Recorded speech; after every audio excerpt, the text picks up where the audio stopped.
Today, the theme of our discussion is the powers and functions of the Indian President. At the head of the Union Executive stands the President of India. As we all know that India is a democratic republic. As such, it has a democratically elected government. The head of the state in India is neither a nominated representative nor a hereditary monarch, but an elected representative of the people, even though the election may be an indirect one. The President of India, who happens to be the head of the state, is elected indirectly by an electoral college which is composed of the elected members of the parliament and the state legislature. He or she is elected for a fixed tenure of 5 years. Under Article 52 of the Indian Constitution, the executive power of the Union government is vested in the President of India, who is empowered to exercise it either directly or through his officers subordinate to him.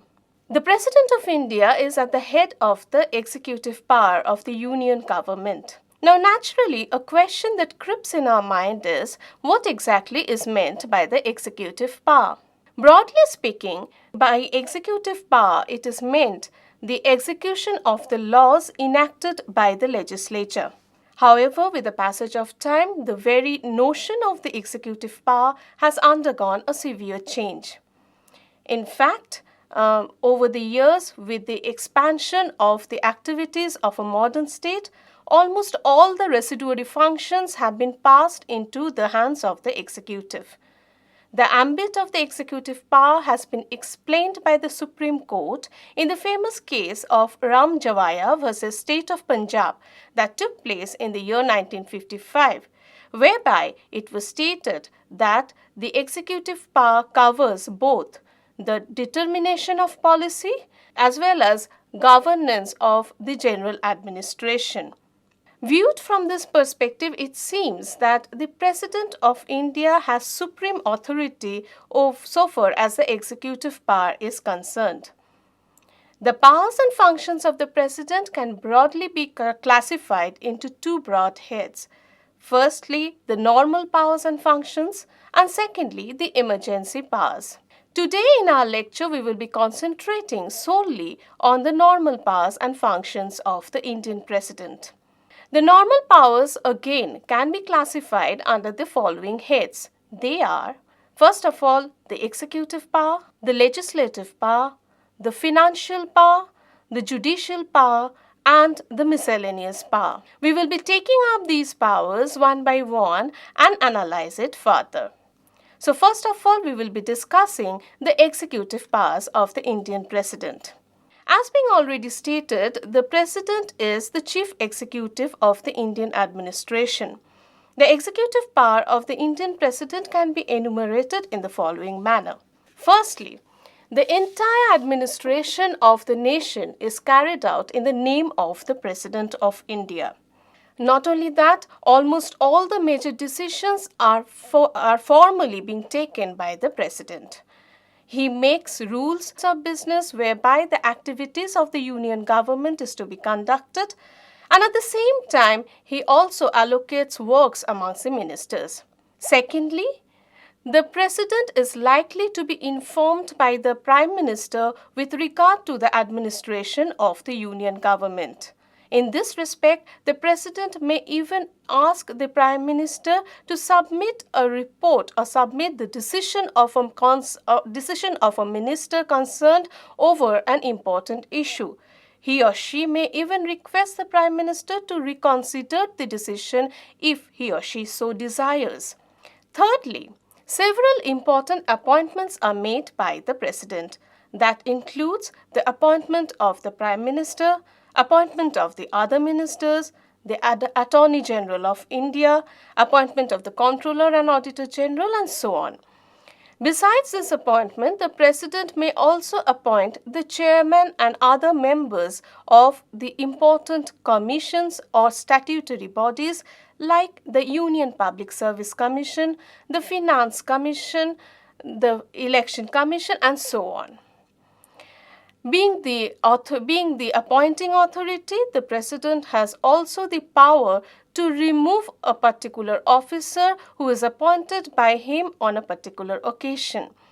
As such, he may remove the judges of the Supreme or the High Court, or even the members of the Union Public Service Commission on the basis of a report submitted to him by a judge of the Supreme Court. Fourthly, the President is the sole administrator of all the Union territories and the tribal areas.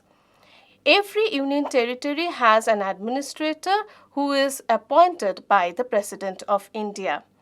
The President may even entrust the administration of a neighboring Union territory to a governor of a state, whereby the governor is required to act on the decision or act on the directives issued to him by the President, and not on the advice of either the Council of Ministers or the Chief Minister of that state. Fifthly, the President, by virtue of being the head of the state, is actually maintains the foreign relations. All the diplomatic business of the nation is conducted in the name of the President of India. Sixthly, the President is also the supreme commander of the defense forces. He appoints the chiefs of the Navy, Army, Navy, and Air Force, and also he is the head of the National Defense Commission. On the basis of the decision taken by this important commission, the President may even declare either a war or peace against another nation. Seventhly, the President is empowered to make laws over certain important subjects like the joint session of the Parliament, the appointment of the officers in the Supreme Court, the administrative power of the Comptroller and Auditor General, and so on. Finally, the President has the power to issue directives to the state government on the basis of which the administration of the state is to be carried on. This power enables the President to exert its control and supervision over the states. If any state government refuses to act on the basis of the directives issued to it by the President of India, then the President may even impose Article 356 and take the administration of the state in his own hand. Now let us examine the legislative powers of the Indian President. Like the British monarch, the Indian President too is an integral part of the Parliament.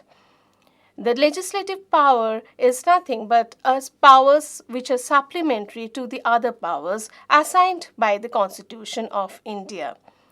The legislative powers for our convenience can be discussed in the following manner.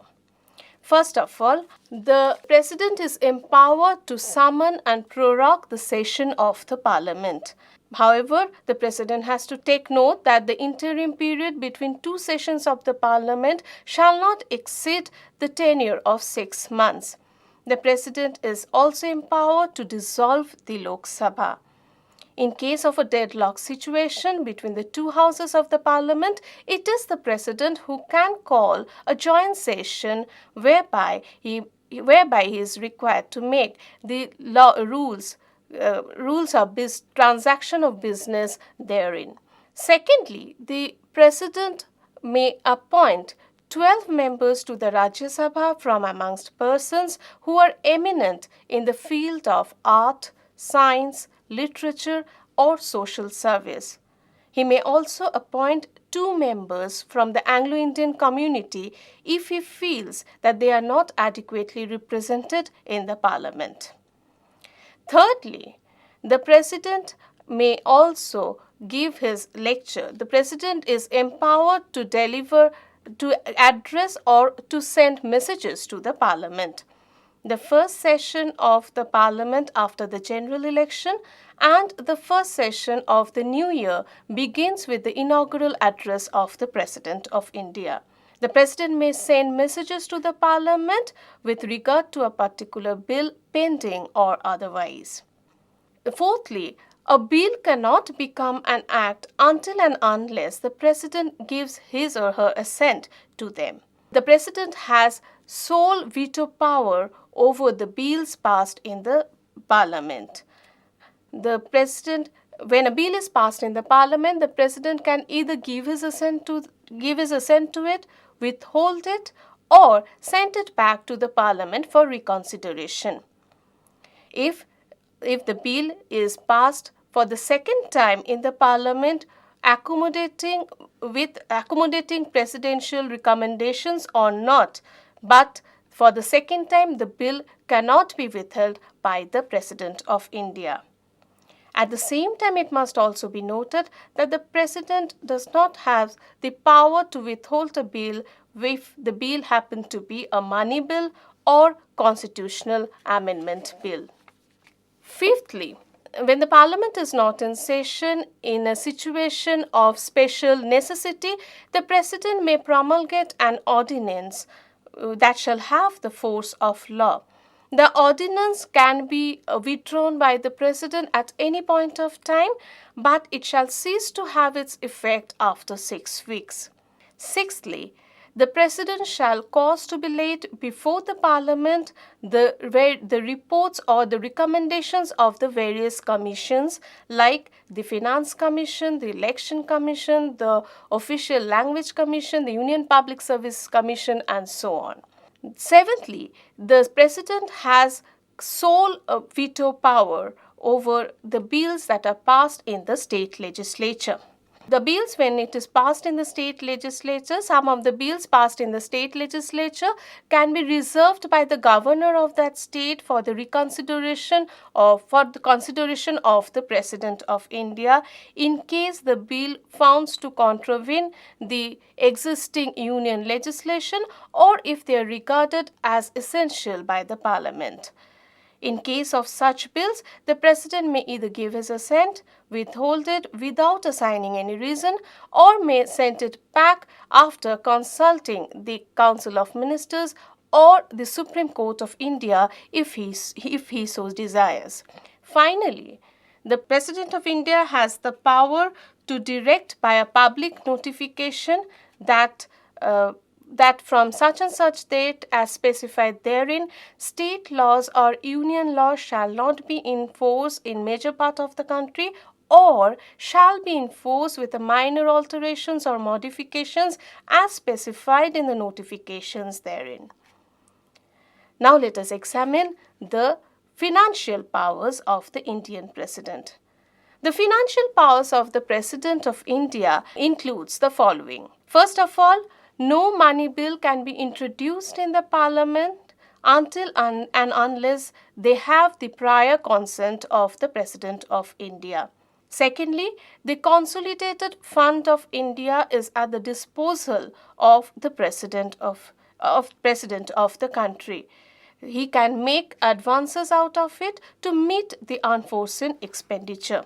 Thirdly, the President shall cause to be laid before the Parliament the annual financial statement of revenue and expenditure, more popularly known as the budget or supplementary budget, for its approval. And finally, the President is also empowered to determine the state share of the income tax and amount of grants in aid to certain eastern states in lieu of their jute export duty. Now let us examine the judicial powers of the President. The judicial powers of the President constitute his prerogative of mercy. The President can pardon an offenders, remit, suspend or commute their sentences in 3 major cases. These 3 major cases are, firstly, where the punishment is given by a court-martial. Secondly, where it is for an offense against a law relating to a matter to which the executive power of the Union extends. And finally, where it is a sentence of death. Now, the miscellaneous powers of the President. The President of India enjoys certain miscellaneous powers which for our convenience can be discussed in the following manner. First of all, the President may refer a question of public importance to the Supreme Court for its opinion. Secondly, he may make regulations determining the number of the members of the Union Public Service Commission, their tenure, terms of their service, etc. The third miscellaneous powers is regarding the official language of the nation. Though the use of the English language as the official language has been retained by the Official Language Act of 1963, which was later on amended in the year 1967, the President can also authorize the use of Hindi for the official purpose if he thinks it to be fit and is required. The President of India may also appoint the Official Language Commission from time to time for their recommendations over the issue. Finally, the President has some very important role or some very important powers with regard to the state of Jammu and Kashmir. The President may issue orders for the extension of the provision of fundamental rights or the extension of the jurisdiction of the Supreme Court or the jurisdiction of the Election Commission. The President also enjoys his prerogative of mercy so far as the state of Jammu and Kashmir is concerned. So, a thorough understanding of the powers and functions of the Indian President reveals that he is the supreme power in the field of administration. However, there are certain constitutional limitations under which the President of India has to exercise his powers. Let us see these limitations. First of all, the President of India has to act on the provisions as laid down in the Constitution of India, and this is in accordance with Article 53, Section 1 of the Indian Constitution. Article 75, Section 1 of the Indian Constitution explicitly states that the President can appoint minister apart from the Prime Minister on the advice of the Prime Minister. If the President appoints any persons as a minister from outside the list provided to him by the Prime Minister, then the President is even liable to be removed from his office by the procedure of impeachment on the grounds of violation of the Constitution. Secondly, Article 74, Section 1 of the Indian Constitution clearly states that the President, while exercising his function, is required to act on the advice of the Council of Ministers headed by the Prime Minister. Prior to the 42nd Amendment Act of 1976, the President was not bound to act on the advice of the Council of Ministers headed by the Prime Minister, though it was judicially established that the President has to act in accordance with the advice of the ministers. But so long as they command the majority, absolute majority in the Parliament. But the 42nd Amendment Act made it obligatory on part of the President to act on the advice of the Council of Ministers headed by the Prime Minister. So, the President of India, as being already stated in the exercise of his functions, is required to act on the advice of his Council of Ministers headed by the Prime Minister, a refusal of which may result in the removal from his office by a process of impeachment on the grounds of violation of the Constitution. Thank you.